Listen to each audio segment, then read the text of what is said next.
बिस्मिल्लाहिर्रहमानिर्रहीम। अस्सलाम वालेकुम नाज़रीन, आप यूट्यूब चैनल देख रहे हैं। मैं इमरान खान हूँ। जनरल कमर जावेद बाजवा साहब, ये मैं आपसे बात कर रहा हूँ बिल्कुल सीधी सीधी। पाकिस्तान के आर्मी चीफ से मैं मुखातिब और उनसे मैं बात कर रहा हूँ। बराह रास्त तो मेरी कभी ऐसे बात हुई नहीं, ना कभी वन ऑन मुलाकात हुई है और ना मेरे ख्याल में होने जा रही है। तो मेरे पास यही एक प्लेटफॉर्म है जिससे मैं उनको बता सकता हूँ कि हो क्या रहा है और क्यों हो रहा है और कौन कर रहा है। एक तो मैं हकायक आपके सामने रख दूँ कि मेरा ये मानना है कि पाकिस्तान में रजीम चेंज ऑपरेशन हुआ है। मेरा ये मानना है कि पाकिस्तान के इदारों ने और इस्टेब्लिशमेंट ने अपना हमेशा की तरह का रोल प्ले किया है। मैं वैसे ही इस बात को मानता हूँ जैसे पीडीएम की जमातें हमेशा बरमला कहती रहीं और इस बात को तस्लीम करती रहीं और इसको वो मानती थीं कि इमरान खान साहब की हुकूमत को एक रजीम चेंज करके लाया गया है और उसमें पाकिस्तान की इस्टेब्लिशमेंट ने अपना किरदार अदा किया है। वो बड़े भोंडे इल्ज़ामात भी लगाते रहे, लेकिन वो वक्त गुजर गया और अब दोबारा एक और रजीम चेंज ऑपरेशन हुआ है। मेरा मानना है इस मरतबा फिर वही हुआ है।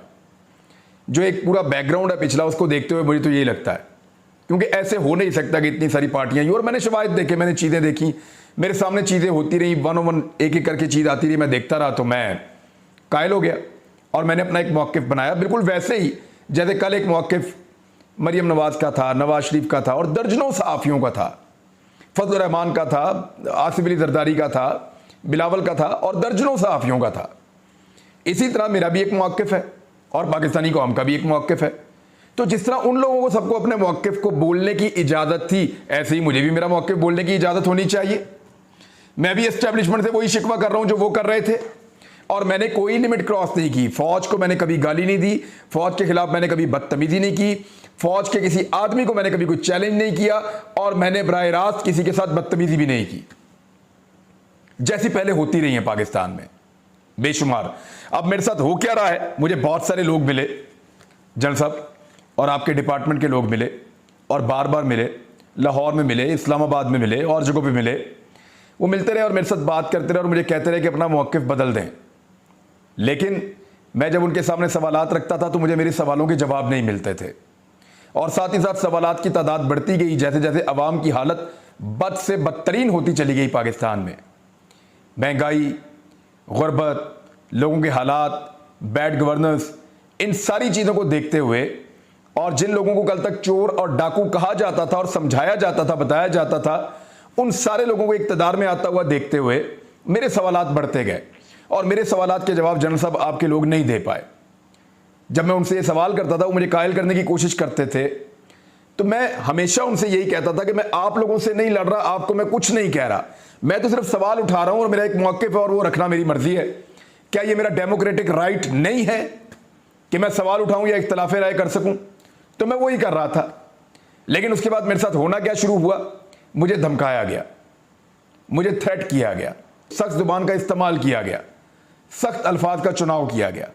मुझे ये तक बताया गया और बड़े सीनियर ऑफिसर की तरफ से बताया गया कि देखें वो भी तो सहाफ़ी है ना, उनको गोलियां लग गई थी, वो भी सहाफ़ी है, उसको भी गोली लगी थी, तो वो भी हम पे डल गया था। यानी मुझे बिलवास्ता तौर पे ये बताया गया कि ये तुम्हारे साथ हो सकता है।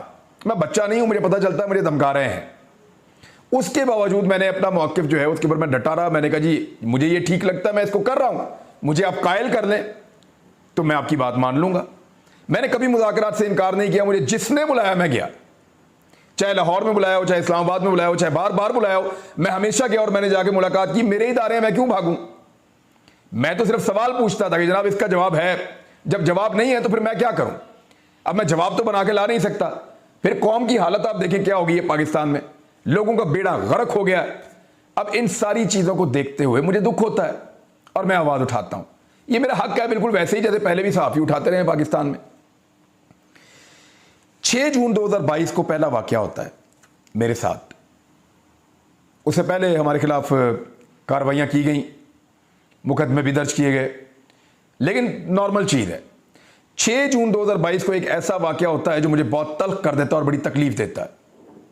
मैं रात गए अपने घर में बैठ के पढ़ रहा था और गोलियां चलने की आवाज़ आती है। एक गोली चलती है और फिर एक आदमी चीखता है, फिर गोली चलती है, फिर आदमी चीखता है। पुलिस वाले एक आदमी को उठाकर लाए और उसको लाकर मेरे घर की दीवार की बैक साइड पे उन्होंने फेंका और फिर उसको गोलियां मारना शुरू की एक एक करके। वो आदमी चिल्लाता रहा, उसकी चीखों की आवाज़ें मेरे घर के अंदर आती रही और वो आदमी इन्होंने मार दिया। अब कोई डकैत होगा, मुजरिम होगा, उसको इन्होंने मुकाबले में उड़ाना होगा। लेकिन मेरे घर की दीवार के पिछली वाली साइड के ऊपर लाकर खेत में इन्होंने, वहां एक प्लॉट सा बना हुआ, उसके अंदर लाकर इन्होंने उस बंदे को मारा और वहां पे चीखों की आवाजें आती रही। फिर 5-6 मिनट हवाई फायरिंग करते रहे। मैं फटाफट निकल के बाहर गया, देखा पुलिस की गाड़ियां। मैं पहले समझा पता नहीं किसने हमला कर दिया मेरे घर के ऊपर। वहां जाकर देखा पुलिस की गाड़ियां। जाकर जब पुलिस वालों से बात की तो उनके पास जवाब ही कोई नहीं था। उन्होंने कहा जी मोटरसाइकिल पे डाकू आए थे, फायरिंग हुई है, बंदा मर गया, हम उठा के ले गए। वो खून वहां पे बंदे का बह रहा था, गरम गरम खून उसका बह रहा था। लाश उठा के ले गए थे पहले 2 मिनटों में ही, 2-3 मिनटों में लाश उठा के ले गए थे। खून बंदे का बह रहा था और मोटरसाइकिल जो वहां खड़ी थी जिसके ऊपर मुबैना तौर पे डाकू आए थे, जब मैंने उसके साइलेंसर को हाथ लगाया तो वो यक ठंडा था। यानी एक झूठा पुलिस मुकाबला मेरे घर की बैक साइड पे इन्होंने बनाया। सिर्फ मुझे, मेरे बच्चों को, मेरे वालिदैन को, जो आखिरी कमरा मेरे वालिदैन का है या मेरे बच्चों का है, हम सबको हरासा करने के लिए यह कार्रवाई की गई लाहौर में। और उसके बाद क्या होता है, मजीद मुकदमा दर्ज होते हैं, हम अपनी जमानतें करवाते हैं, हमारे ऊपर फिर दबाव डाला जाता है। बार बार लोग मुलाकातें करते हैं, दबाव डालते हैं, लेकिन हमारे सवालों का जवाब नहीं दिया जाता। कोई हमारे सवाल का जवाब देने के लिए तैयार नहीं है। और फिर एक दिन मुझे पता चलता है कि मुझे फैंटी लगानी है कुछ लोगों ने सादा कपड़ों में, जैसे लगाई है अयाज अमीर को। इसी तरह मुझे कुछ लोग मारना चाहते हैं, मेरी गाड़ी को रोक के मुझे उतार के मुझे मारना चाहते हैं। को बाजू या टांग तोड़ देंगे या दांत तोड़ देंगे, इस तरह का उनका इरादा है। तो मैं क्योंकि अपने साथ सिक्योरिटी रखता हूं, और सिक्योरिटी इसलिए नहीं रखता कि मुझे कोई शौक है या कोई मुझे दिखावे का शौक है। मुझे आईएसआई ने, आपके ऑफिसर्स ने, वो अभी भी आपके अंडर काम करते हैं, जनरल साहब आप उनसे पूछ लें, क्या उन्होंने मुझे कई मरतबा नहीं कहा, क्या उन्होंने थ्रेट लेटर जारी नहीं किया, क्या उन्होंने बार बार नहीं कहा कि आपको सिक्योरिटी की जरूरत है, आप रास्ते बदल बदल के जाएं, क्या उन्होंने नहीं कहा कि आप अपने असला लाइसेंस लें और अपने साथ सिक्योरिटी के गार्ड्स भी आप रखें, क्या वो मुझे इसमें फैसिलिटेट नहीं करते रहे? आपके इदारों के लोगों ने मुझे बताया कि फला फला तंजीम से तुम्हें खतरा है, और वो तकरीबन 15-20 प्रोग्राम है, वो मैंने अब अदालत के लिए भी निकाल कर रखे हैं ताकि अदालत को हम बताएं कि वो किस तरह के प्रोग्राम है जो हम कर रहे थे, किन हालात में, जिनकी वजह से ये खतरात मौजूद थे। और बाकायदा एजेंसीज की रिपोर्टें थी, और उन्होंने मुझे वर्बली भी कहा था कि आप सिक्योरिटी का बंदोबस्त करें। तब मैंने ये सिक्योरिटी के लिए कुछ हथियार लिए, कुछ सिक्योरिटी गार्ड अरेंज किए। कभी जिंदगी में हमने अपने वेपन को डिस्प्ले नहीं किया खतरा होने के बावजूद। हर हथियार को हमेशा गाड़ी के अंदर छुपा कर रखते थे ताकि लोग ये ना समझे कि हम दिखावा कर रहे हैं। और इसके बावजूद मुझे पता चलता है जी कि मेरे हथियार वापस लिए जा रहे हैं। और मुझे पता कैसे चलता है, वो जो लोग जिनको ये कहा जाता है कि इसके हथियार वापस लेने और इसके खिलाफ ये कार्रवाई करनी है, वो लोग मुझे खुद राब्ता करके बताते हैं कि जनाब हम आपके साथ ये करने वाले हैं। तो जनरल साहब जब मैं उन्हें पूछता हूं कि जनाब मेरे साथ ये क्यों करने वाले हैं, तो कहते हैं जी हमें बहुत दबाव है। और दबाव है कहां से? सेक्टर कमांडर लाहौर जो हमारे ब्रिगेडियर राशिद साहब है, मैं उनसे मिला हूं, बड़े अच्छे तरीके से मिले थे मुझे वो। लेकिन मुझे पता चल जाता है कि दबाव कहां से आ रहा है। लाहौर के ऑफिस से दबाव आ रहा है आईएसआई के, और कहा जा रहा है कि जनाब इसके हथियार वापस ले लो। और उसके बाद बगैर किसी जवाब के, बगैर किसी लीगल जस्टिफिकेशन के मेरे सारे हथियार वापस ले लिए जाते हैं। मुझे निहत्था कर दिया जाता है ताकि इसको फैंटी लगाई जा सके। पुलिस आती है, मुझे लेटर दिखाती है, मेरे हथियार देती है, चली जाती है। अब मेरे सिक्योरिटी वालों के पास हथियार मौजूद नहीं है। मेरे पास एक गाड़ी है जो मैंने तकरीबन 6 महीने की इंक्वायरी भुगतने के बाद वो लाइसेंस लिया था, और मेरे पास नहीं है जनरल साहब, बहुत सारे लोगों के पास है। आपके बेशुमार ऑफिसर्स के पास भी है बुलेट प्रूफ गाड़ियां, बहुत सारे सहाफियों के पास भी है बुलेट प्रूफ गाड़ियां, और बहुत सारे बेशुमार पॉलिटिशियंस के पास भी है बुलेट प्रूफ गाड़ियां। और इवन आपने बहुत सारे ऐसे लोगों को भी दी हुई है जिनको गैर जरूरी है। तो मुझे बाकायदा कहा गया था कि आपकी सिक्योरिटी, आपकी जान को खतरा है। तो हमने एक कुछ सस्ती गाड़ी ढूंढी हुई थी, मैंने अप्लाई कर दिया उसके लिए, परमिट के लिए, लाइसेंस के लिए, कि मुझे लाइसेंस मिलेगा तो फिर मैं गाड़ी ले लूंगा। और तकरीबन 5-6 महीने हर तरह की एजेंसी की इंक्वायरियां भुगतने के बाद बिलाखिर मुझे ये लाइसेंस मिल गया, क्योंकि बहुत सारे और साथियों को भी मिला हुआ था। वो लाइसेंस भी मेरा अचानक मुझे लेटर आता कि वो भी कैंसिल हो गया, अब आप ये गाड़ी भी नहीं चला सकते। मैं उस वक्त ट्रेवल कर रहा था लाहौर से इस्लामाबाद की जानिब, और फिर लगातार मेरे ऊपर एफआईआर का सिलसिला शुरू हो जाता है। 1, 2, 3, 4, 5, 6, 7, 8, 17 एफआईआर जो हैं वो 24 घंटे के अंदर अंदर जनरल साहब मेरे खिलाफ कटवा दी गई पूरे के पूरे पंजाब के अंदर। और ये ज्यादातर एफआईआर का कंटेंट एक ही है, एक ही तरह के लफ्ज लिखे हुए हैं। सुप्रीम कोर्ट का यह ऑर्डर है कि एक बकुए की ज्यादा एफआईआर नहीं हो सकती। एक ही तरह का कंटेंट है, हर शहर के अंदर मेरे ऊपर एफआईआर कटवाई जा रही हैं और मुझे ये पता चलता है पुलिस से कि हमारे ऊपर बहुत दबाव है, हमें ये एफआईआर देना पड़ेगी और अगेन वही ऑफिस। तो जल साहब मैं तो आपको मिला भी हूं सहाफियों के साथ आकर, मैंने तो आप में ऐसी कोई चीज नहीं देखी, हम तो सिर्फ सवाल उठा रहे हैं। तो क्या ये हमारा हक नहीं है? उस दौर में भी सहाफी सवाल उठा रहे थे, वो उनका हक था, आज हम उठा रहे हैं, हमारा हक है। लेकिन 17 एफआईआर मेरे ऊपर ये दे दी, 3 पहले 20 एफआईआर मेरे ऊपर हो गई। चले ये भी ठीक है।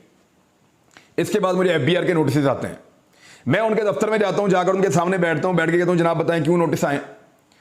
वो मुझे कहते हैं जनाब आपको भी पता है कि आपको नोटिस क्यों आए, तो आप जाएं जाके वहां पे जो दफ्तर जहां पे आपका मामला है ना, वहां पे अपना मामला हल करें, अपना मौक़िफ़ आप ठीक करें, अदरवाइज फिर आपको ये भुगतने पड़ेंगे। वो मेरे साथ सेल्फियां बनाते हैं, तस्वीरें बनाते हैं कि आपका मौक़िफ़ ठीक है, लेकिन आप ये जानते हैं ना खान साहब आपको ये क्यों आए हैं ये नोटिस एफबीआर के। हालांकि मैं जो पैसा मेरे पास आता है, जो पाकिस्तान में मुझे तनख्वाह मिलती है किसी भी चैनल से, वो सारी की सारी टैक्स कट के मिलती है ऑलरेडी। अगर 15 लाख टैक्स कटना है तो वो कट जाएगा, 10 लाख कटना है तो वो कट जाएगा, जितना कटना है वो चैनल से कट के मुझे तनख्वाह मिलती है। जो बाहर से यूट्यूब के पैसे आते हैं वो तो सारी बैरूनी इनकम है, और उसके ऊपर जो टैक्स कटता है वो बैंक के अंदर मैं कटवा देता हूं, एडवांस टैक्स कटवा देता हूं मैं। अब वहां पे मुझे कहा गया नहीं जी नहीं, ये सारे पैसे हमने बंद कर देने आपके ले लेने, और मुझे नोटिस भेजना शुरू कर दिया एफबीआर ने। मेरे साथ बात करते हैं तो शर्मिंदा होते हैं, मुझे कहते हैं जी हमारा कसूर नहीं है, आप भी जानते हैं क्या हो रहा है, और नोटिस भी मुझे भेजते हैं ताकि मैं बार बार उनके दफ्तरों के चक्कर लगाऊं। वहां मैं अलग चक्कर लगा रहा हूं, अदालतों में मैं अलग चक्कर लगा रहा हूं, अपना काम मैं अलग कर रहा हूं, और उसके बाद मेरे हथियार ले लिए, मेरी गाड़ी का लाइसेंस भी कैंसिल कर दिया, और मुझे उसके बाद अयाज अमीर साहब को मारा भी। यानी तो बड़ा ऑब्वियस है, क्लियर है कि ये अकेला फिरे, खाली हाथ फिरे, इसको जहां मर्जी पकड़ के फेंटा लगाएं तो ठीक है ना, मारे, मैं इसके लिए भी तैयार था।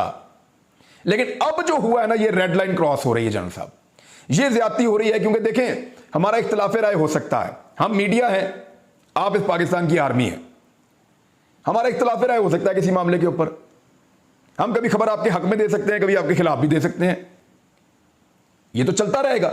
लेकिन फैमिली इसको बीच में नहीं लाना चाहिए, बच्चों को बीच में नहीं लाना चाहिए, खवातीन को बीच में नहीं लाना चाहिए। जनरल साहब मैं फिर आपको अर्ज कर रहा हूं जनरल साहब इंतहाई एहतराम के साथ कि हमारा इख्तिलाफ राय हो सकता है, आप मुझे कायल कर सकते हैं, मैं आपको कायल कर सकता हूं, लेकिन बच्चों को और खवातीन को बीच में नहीं लाना चाहिए, उन्हें हरासा नहीं करना चाहिए।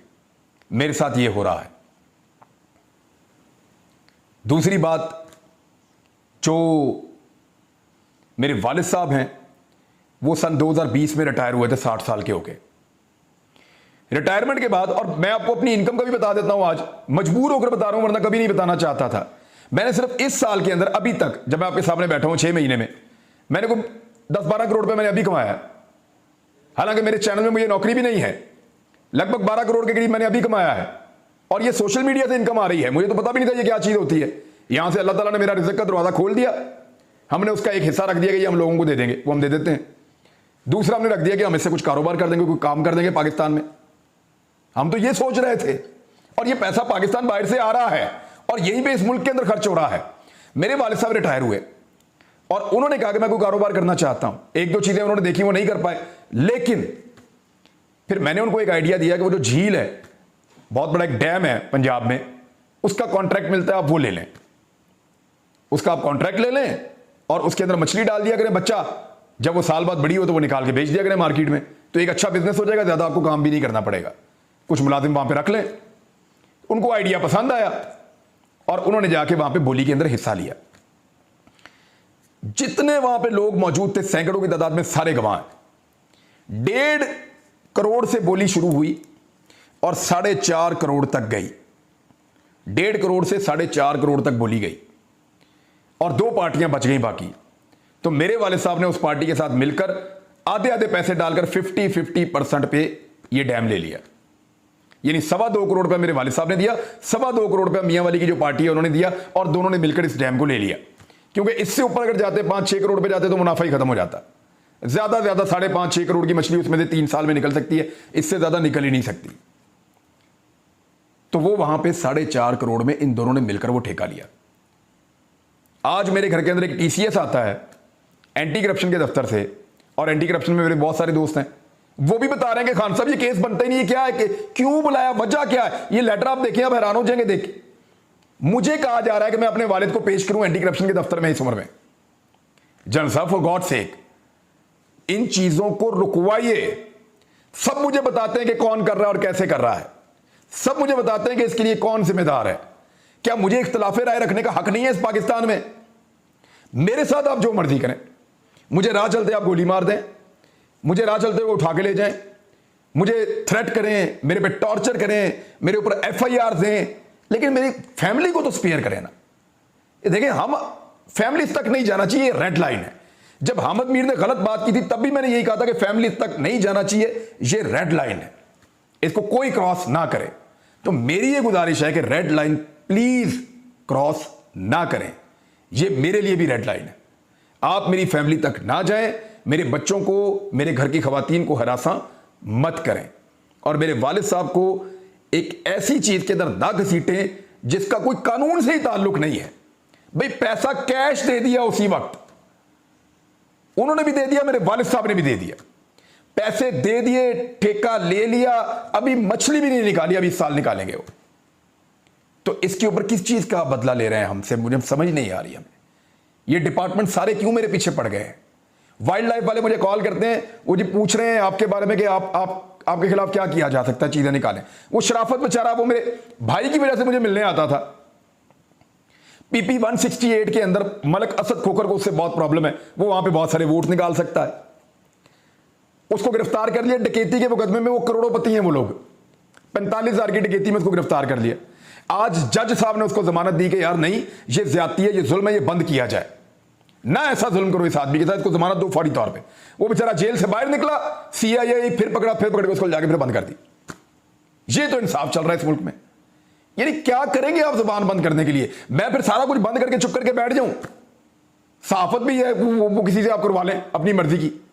इख्तिलाफ राय को बर्दाश्त कीजिए, इख्तिलाफ राय को बर्दाश्त कीजिए। मेरे सवालों का जवाब है तो किसी को भेजिए, वो मुझे मेरे सवालों का जवाब दे के मुझे कायल कर ले, अदरवाइज सवाल तो मैं उठाता रहूंगा। और जनरल साहब इससे फर्क नहीं पड़ेगा, ये जितना कुछ भी मेरे खिलाफ किया जा रहा है, जो लोग भी कर रहे हैं, मुझे बिल्कुल उम्मीद नहीं है कि आप इन लोगों को स्पेयर करेंगे।